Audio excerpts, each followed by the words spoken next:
Chiwenga's rise would also accelerate the militarization of Zanu-PF itself.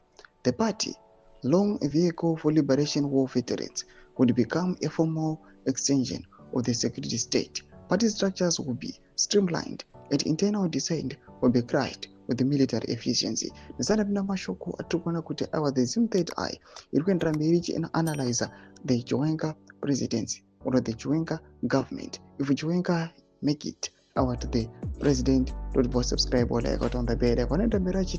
While some may argue that a military-led government could bring order and discipline, the risks are manifold. Militarized governments often breeds authoritarianism, suppresses innovation, and alienates the citizenry. The absence of democratic accountability could lead to policy rigidity, economic mismanagement, and international isolation. Moreover, the militarization of politics rarely ends well.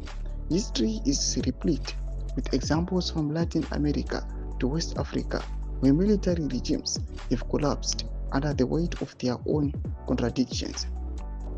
A Chiwenga presidency would not be a continuation of the status quo. It would be a rupture. It would signal the formalization of military rule under civilian goals, a shift from the politics of persuasions to the politics of command. Whether this path leads to stability or stagnation remains to be seen. But one thing is certain: if Chiwenga takes the reins, Zimbabwe will no longer be governed by politicians in uniform, but by soldiers in suits. Though my developments are here, Ajitsanangurwa, awareness the Zim third eye, we are penengura with what Chiwenga YTSccc government might look like. Pina comment section of Gura aim to the bomb server chirkwich. So subscribe or like it on the bell icon.